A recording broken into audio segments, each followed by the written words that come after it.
ini mempelajari terkait dari mulai distribusi atau penyebaran penyakitnya itu seperti apa.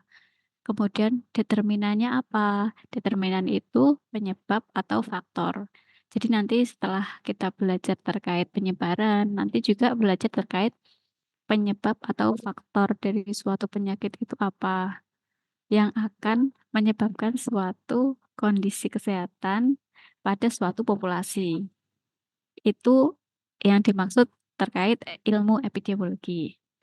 Nah, tadi fokusnya itu pada suatu pola penyakit di dalam populasi. Jadi bagaimana suatu penyakit itu bisa menjangkit seseorang dari satu orang ke orang yang lain, bisa menyebab atau bisa menularkan. Nah, tujuannya apa? Tujuannya itu pastinya untuk memberikan pemahaman dari suatu penyebab dan faktor risiko, serta bisa mengembangkan intervensi apa yang akan dilakukan yang bisa mengurangi prevalensi suatu penyakit dan dampak suatu penyakit tersebut. Jadi tujuannya itu. Tujuannya untuk mengetahui penyebabnya, mengetahui faktor resikonya, serta mengembangkan intervensi apa yang bisa dilakukan, dan pastinya untuk mengurangi prevalensi dan dampak dari suatu penyakit. Itu merupakan epidemiologi dari penjelasan WHO. Kalau dari sini ada yang ditanyakan atau sudah jelas? Cukup jelas, Ibu. Baik, saya lanjut ya berarti. Nggih. Nah, setelah kita tadi pembahasan terkait epidemiologi, sekarang kita ganti membahas terkait penyakit menular. Kalau penyakit menular pastinya kalau dari Bapak Ibu backgroundnya kesehatan pasti sudah tahu nggih. Penyakit menular itu penyakit yang bisa ditularkan dari satu individu ke individu yang lainnya. Jadi untuk penyakit menular, ini untuk overview-nya. Apa sih penyakit menular itu? Penyakit menular itu yang bisa ditularkan atau media penularannya itu bisa dari virus, bisa bakteri, parasit, atau jamur yang disebabkan suatu agen infeksius atau agen hidup yang bisa mengakibatkan suatu penyakit di individu atau di seseorang. Nah, untuk penjelasan terkait penyakit menular, ini menurut James Jean, ini penyakit menular itu adalah suatu penyakit yang dapat ditularkan dari satu individu ke individu lainnya, bisa melalui berbagai cara, bisa melalui kontak langsung, atau bisa juga kontak tidak langsung dengan suatu benda terkontaminasi maupun melalui vektor. Vektor ini suatu hewan perantara yang bisa menyebabkan seseorang itu menjadi sakit. Itu namanya vektor. Nah, kalau menurut Charles V. Chapin, ini penyakit menular itu adalah suatu penyakit yang berasal dari suatu agen infeksi, kemudian yang mampu ditransmisikan antara individu atau melalui lingkungan yang dapat menyebabkan wabah lokal hingga pandemi global. Itu menurut Pak Charles. Kemudian penyakit menular itu apa sih kalau menurut WHO? Jadi untuk penyakit menular sendiri, menurut pengertian WHO atau definisi dari WHO itu merupakan suatu penyakit yang disebabkan oleh mikroorganisme tadi seperti bakteri, virus, jamur, ataupun parasit yang dapat menyebar dari satu orang ke orang yang lain. Bisa juga dari hewan ke manusia atau juga bisa melalui lingkungan. Tuh, penyakit menular ini reviewnya.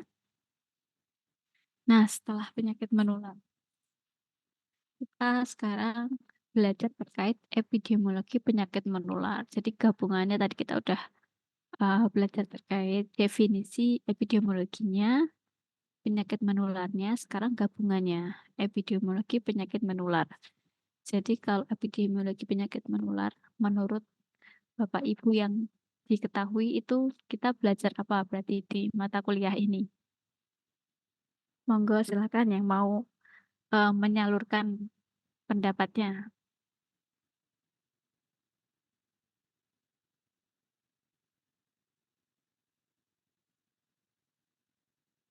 Monggo Ibu, Bapak atau Bapak yang mau menanggapi. Jadi di epidemiologi penyakit menular kita akan belajar terkait apa?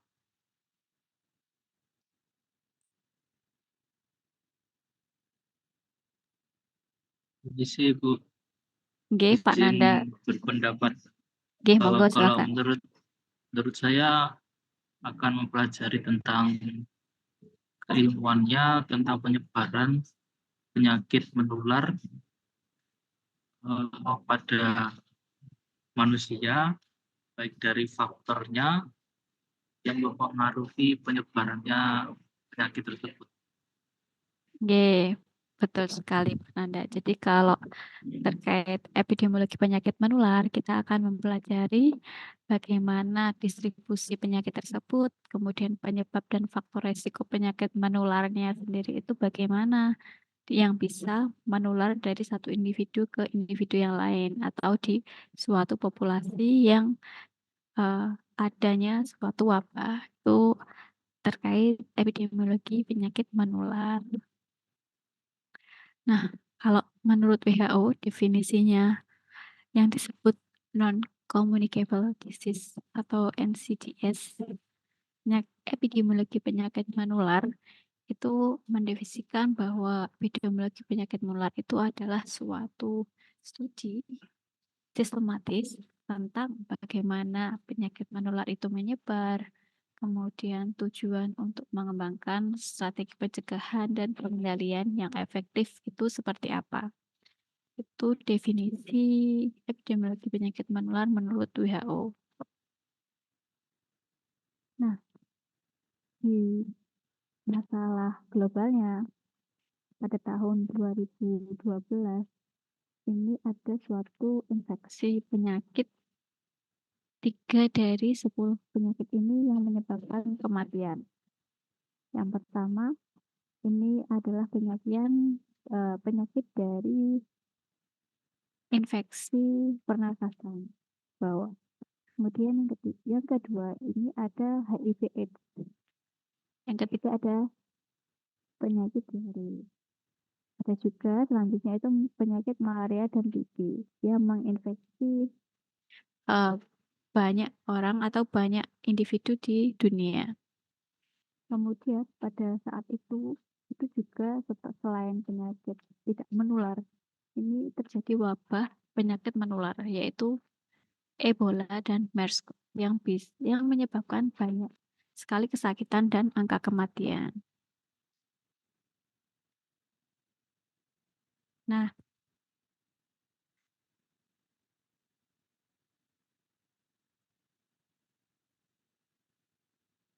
ketika penyakit menular ini menjangkit suatu seseorang, ini sebelumnya orang itu bagaimana? Jadi ketika orang itu pada keadaan yang sistem imunitasnya lemah atau dia tidak punya sistem imunitas karena suatu penyakit yang telah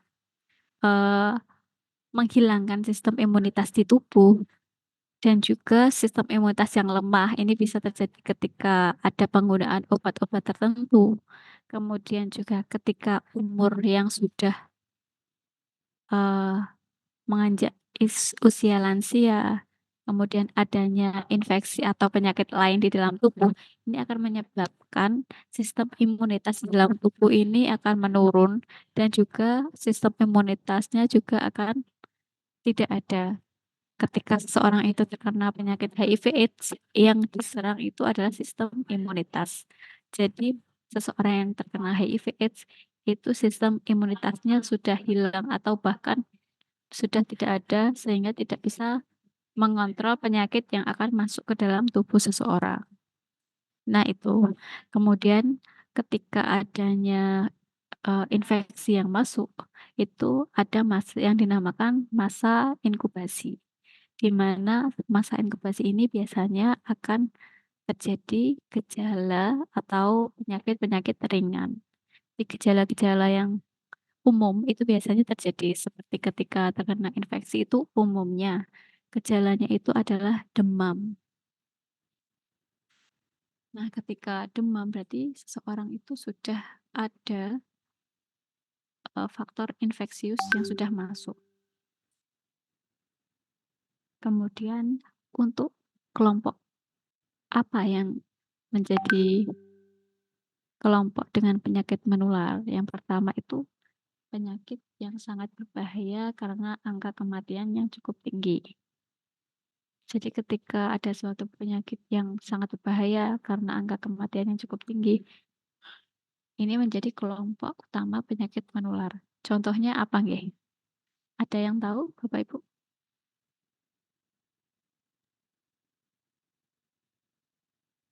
Penyakit dengan angka kematian yang cukup tinggi. Contohnya apa? COVID-19.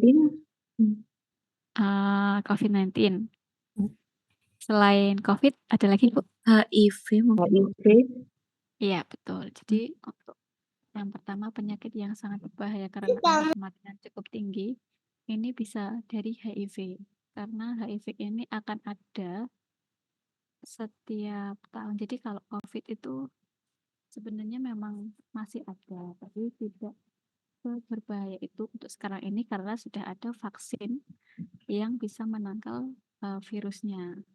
Tapi kalau untuk HIV, untuk saat ini memang belum ada vaksin untuk penyakit HIV tersebut. Jadi karena memang penyakit HIV itu menyerangnya sistem imunitas, maka bisa penyakit-penyakit lain itu muncul dan mengakibatkan angka kematian yang cukup tinggi.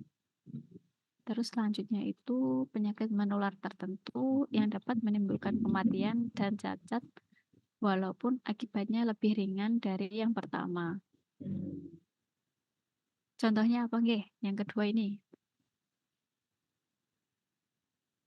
Penyakit menular yang menimbulkan kematian atau kecacatan. Dan ada juga yang akibatnya itu lebih ringan dari pertama, maksudnya menimbulkan kecacatan tanpa kematian. Contohnya apa? Polio. Polio. Nggih, polio bisa. Selain TB. polio. Betul.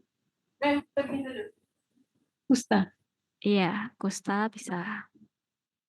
Jadi yang kedua ini adalah penyakit-penyakit menular yang tingkat kematiannya tidak terlalu tinggi, tapi bisa menyebabkan kecacatan. Ya benar seperti polio, kusta, kemudian TB. Ini ketika seseorang sudah terkena, maka sistem imunitasnya sudah berbeda dengan orang-orang yang belum terkena penyakit tersebut. Kemudian yang ketiga, ini penyakit menular yang jarang menimbulkan kematian dan cacat, tetapi dapat mewabah yang menimbulkan kerugian materi. Ini Bapak Ibu contohnya apa yang ketiga? ISPA. ISPA, bisa ISPA. Jadi kalau COVID-19 itu pernah menjadi yang pertama. Jadi pernah menjadi penyakit yang sangat berbahaya karena angka kematian yang cukup tinggi. Itu waktu tahun 2021. Ketika itu vaksinasi masih belum seperti sekarang ini ya. Jadi ketika memang awal-awal pandemi itu masih menjadi penyakit yang sangat berbahaya karena angka kematian yang cukup tinggi. Tapi untuk saat ini dengan adanya vaksin yang sudah menyeluruh ke seluruh dunia, maka penyakit COVID-19 ini sudah menurun menjadi penyakit menular yang jarang menimbulkan kematian dan kecacatan, tapi bisa dapat mewabah lagi atau menimbulkan kerugian materi. Itu. Dari ketiga ini, ada yang mau ditanyakan, Bapak Ibu? Mohon diulangi boleh, Bu. Yang penyakit kedua tadi polio, kusta sama apa?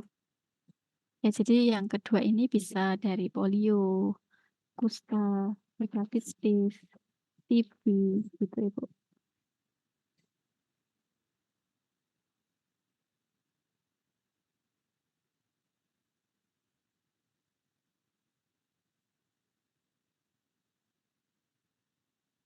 Ya, saya lanjut ya. Nah, kalau masih ingat distribusi penyakit itu dipengaruhi oleh apa saja nggih?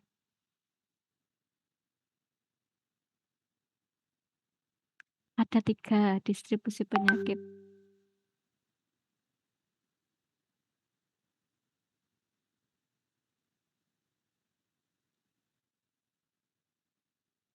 Baik, langsung aja kalau gitu. Jadi untuk distribusi penyakit itu dipengaruhi oleh 3 hal, yaitu waktu, tempat, dan orang. Jadi, suatu penyakit itu dipengaruhi oleh waktu, yang pertama. Di epidemiologi itu mempelajari kapan penyakitnya menular terjadi dan apakah ada pola musiman atau juga tren jangka panjang. Kalau pola musiman itu seperti penyakit TB, itu musiman. Kalau untuk penyakit tren jangka panjang itu contohnya seperti penyakit hepatitis, seperti penyakit HIV, itu merupakan suatu tren jangka panjang karena penyakitnya juga akan memakan waktu yang lama dan juga di setiap waktunya itu akan ada penyakit tersebut. Bukan karena pada musim apa dia muncul, bukan, tapi di sepanjang tahun itu penyakit tersebut memang ada dan tidak dipengaruhi oleh musim. Kemudian yang kedua, menurut tempat. Jadi distribusi penyakit yang kedua ini adalah menurut tempat, jadi di mana penyakit itu terjadi. Kemudian bisa di tingkat lokal, nasional maupun global. Jadi ketika suatu penyakit seperti penyakit COVID itu merupakan suatu penyakit global karena pertamanya memang di tingkat lokal di China itu. Kemudian menjadi penyakit menular di tingkat nasional di satu negara itu. Di satu negara itu semuanya terkena. Setelah menjadi satu nasional, kemudian penyakit itu menularkan di global. Jadi di seluruh dunia akan ada penyakit tersebut. Kalau tingkat lokal yang lainnya itu biasanya seperti penyakit malaria. Penyakit malaria itu adanya di wilayah di Indonesia Timur, biasanya di situ. Nah, kemudian yang ketiga, distribusi penyakit itu dipengaruhi oleh orang. Jadi, identifikasi kelompok rentan berdasarkan usia, bisa jenis kelamin, bisa terkadang pekerjaan ataupun kondisi kesehatan. Itu merupakan distribusi penyakit. Nah, selanjutnya di epidemiologi ini erat kaitannya dengan teori segitiga epidemiologi.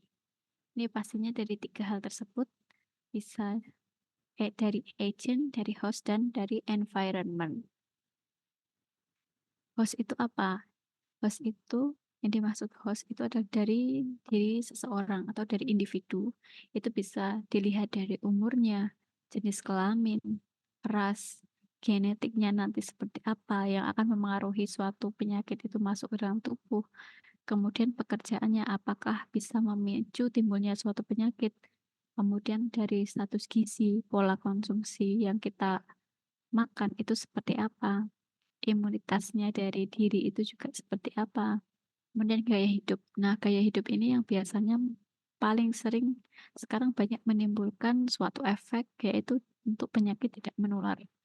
Dari gaya hidup yang sekarang ini banyak sekali gaya hidup yang seperti yang konsumsi yang tidak gizi seimbang. Kemudian tidak ada aktivitas fisik. Itu merupakan suatu gaya hidup yang merugikan bagi seseorang itu sendiri sebenarnya. Kemudian juga bisa dari psikis. Itu dari sisi hostnya. Kemudian kalau dari sisi agent ini adalah suatu hal yang bisa menimbulkan suatu penyakit. Agentnya itu bisa dari biologi, kimia, fisika, atau nutrisi. Kemudian yang ketiga itu adalah dari lingkungannya. Jadi lingkungannya itu seperti apa? Dari lingkungan fisiknya, lingkungan biologisnya, lingkungan sosial, lingkungan fisika. Nah, kalau untuk penyakit menular, ini karakteristiknya yang pertama itu dari spektrum penyakit menular. Yang dimaksud spektrum itu adalah berbagai manifestasi klinik, bisa mulai dari gejala klinik yang tidak tampak sampai dengan keadaan yang berat, disertai komplikasi yang berakhir cacat atau meninggal. Jadi dari awal manifestasi kliniknya suatu penyakit itu bagaimana? kemudian dari tidak tampaknya suatu penyakit sampai keadaan yang berat, itu yang dinamakan spektrum penyakit. Jadi kalau di awalnya itu penyakitnya sebelum adanya gejala, muncul gejala sampai suatu penyakit itu muncul atau komplikasinya, itu yang dinamakan spektrum penyakit menular. Kemudian yang kedua itu infeksi terselubung. Jadi infeksi terselubung itu adalah suatu keadaan penyakit yang tidak menampakkan secara jelas dan nyata dalam bentuk gejala klinis yang jelas sehingga tidak dapat didiagnosa tanpa cara tertentu seperti adanya tes tuberkulin, kultur, pemeriksaan antibodi dalam tubuh.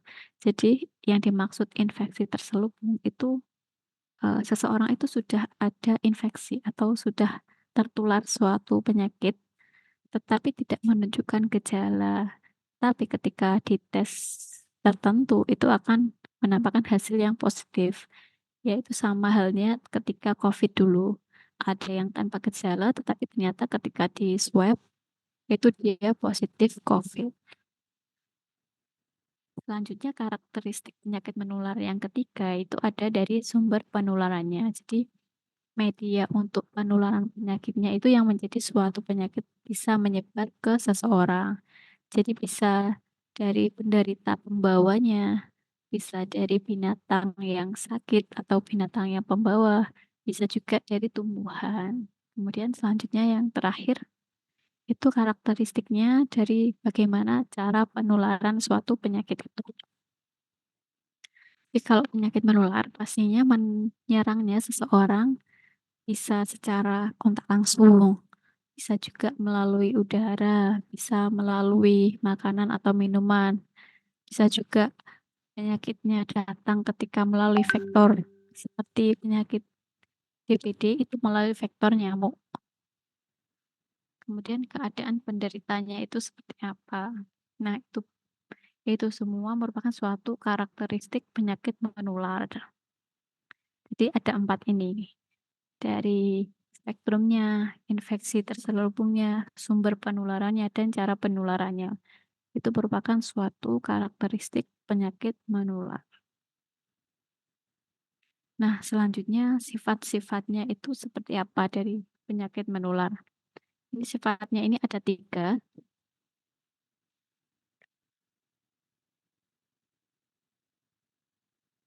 Sifat yang pertama bisa dilihat dari waktu generasi.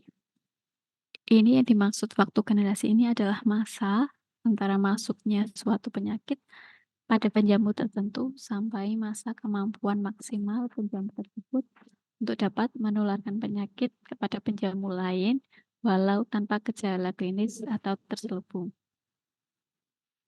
Jadi ini masa di mana adanya interaksi dari suatu individu ke individu yang lain, yang mana salah satunya ada suatu penyakit infeksi. Kemudian yang kedua, sifatnya dilihat dari kekebalan kelompok atau herd immunity.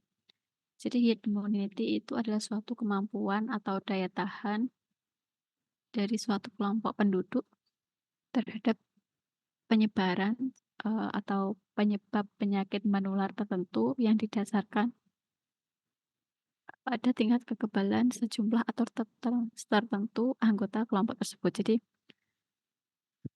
sifat penyakit menular itu juga dilihat dari kekebalan kelompoknya. Jadi suatu wilayah itu bagaimana untuk kekebalan kelompoknya, apakah bagus atau kurang.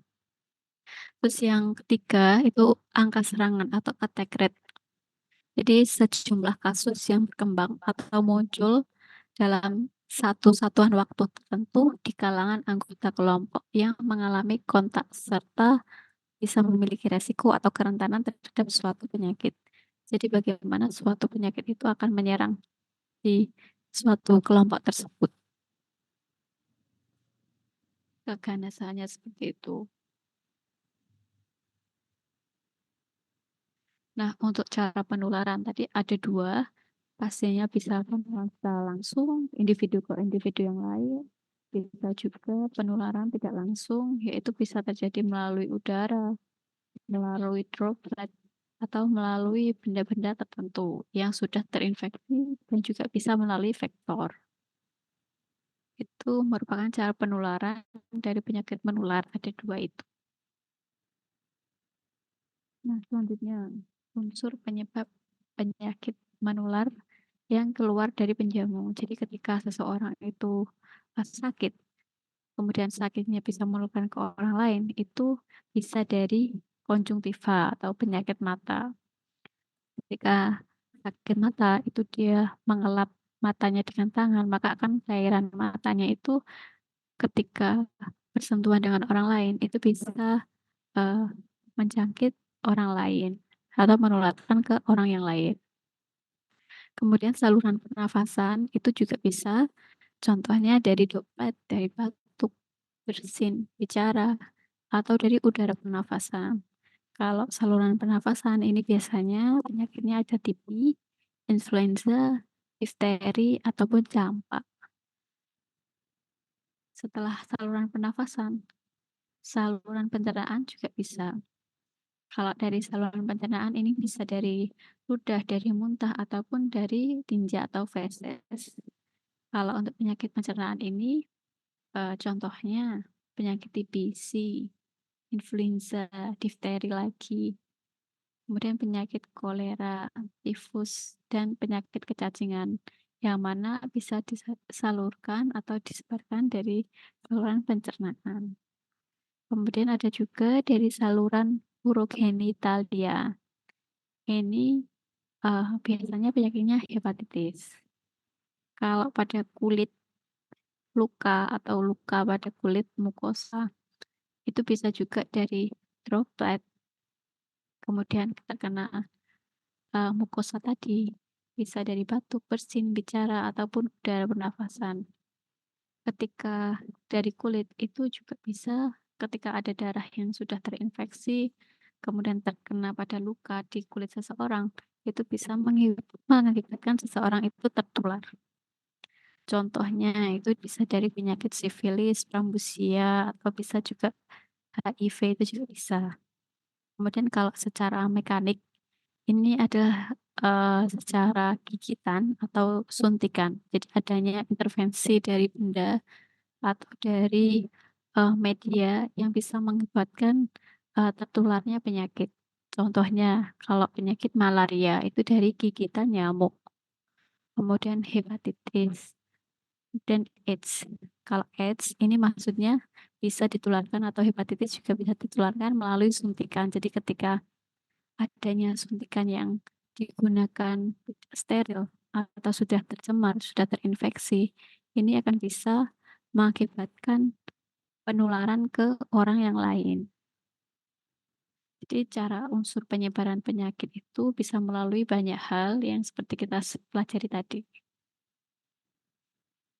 Saya lanjutkan, Ge.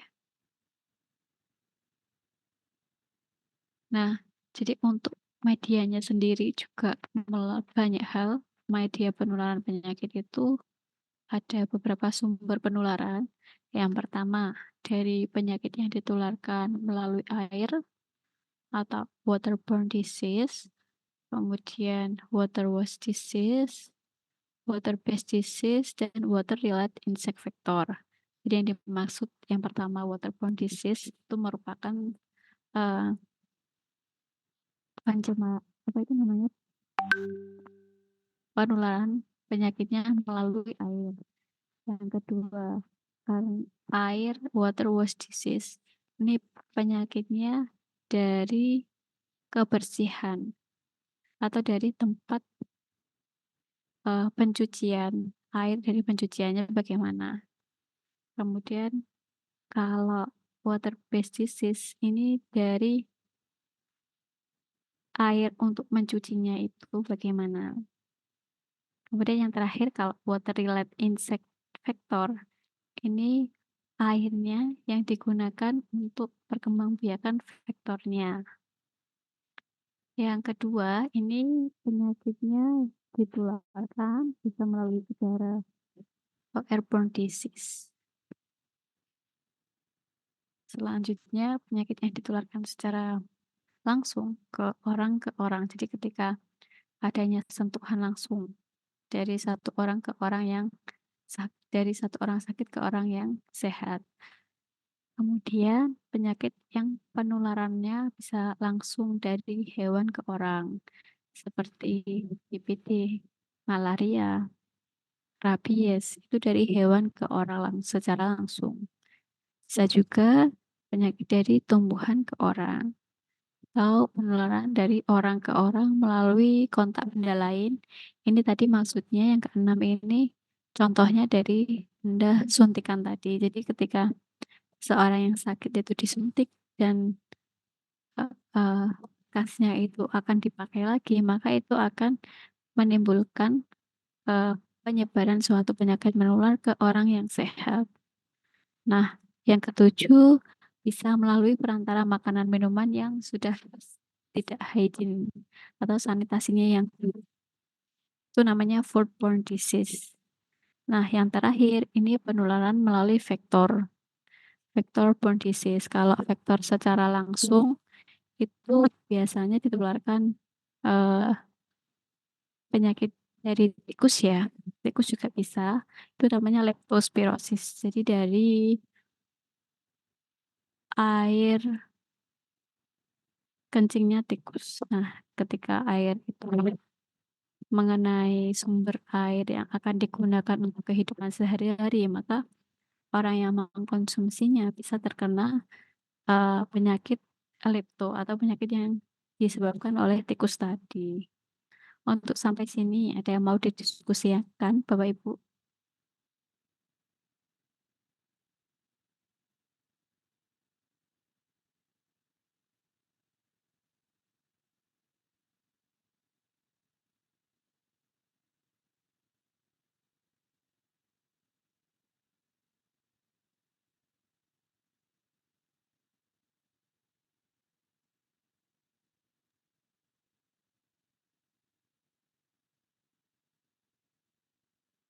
Ada yang didiskusikan nggak, Bu? Bapak Ibu dari perkuliahan kita hari ini? Atau ada yang mau disampaikan? Lanjut aja, Bu. Oh, belum ada. Jadi untuk materi saya sudah saya sampaikan semua. Selanjutnya kita diskusikan terkait kontrak kuliah EPM ini, nggih. Nggih, Bu. Jadi untuk kontrak kuliahnya itu bisa terdiri dari tugas, UTS, UAS, atau keaktifan. Ini contohnya aja. Jadi untuk realnya atau dealnya itu saya serahkan ke mahasiswa. Mintanya kontrak kuliah seperti apa. Bebas untuk persentasenya juga bisa diubah.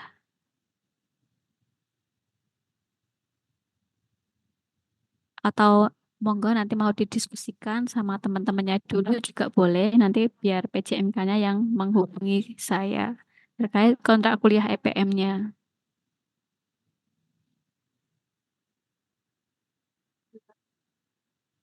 Mbak Nabila, ini bisa didiskusikan sama teman-teman nanti saja nggih berarti? Iya, Bu. Oke, baik. Untuk kuliahnya sudah saya rasa. Atau ada yang mau didiskusikan lagi, Bapak Ibu?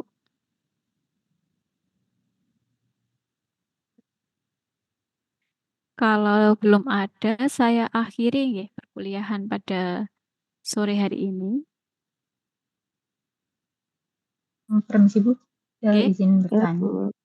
Ya, Untuk materinya mungkin apakah dibagikan atau tidak ya Bu? Terima kasih. ya dibagikan Mbak Dewi. Nanti saya bagikan ke Mbak PJMK, Mbak Nabil. Baik Bu, terima kasih. Oke, sudah. Berarti ada yang tanyakan lagi?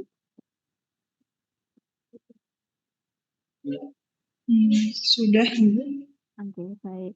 Kalau sudah, saya akhiri perkuliahan pada sore hari ini. Terima kasih kehadiran semuanya. Mbak Nabila mohon di screenshot deh untuk kehadiran pada sore hari ini ya. Sudah atau belum? Baik, Bu. Sudah saya screenshot.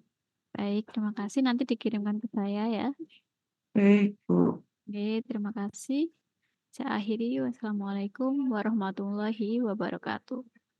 Waalaikumsalam. Waalaikumsalam warahmatullahi Terima kasih Bu. Terima kasih, Makasih, Bu.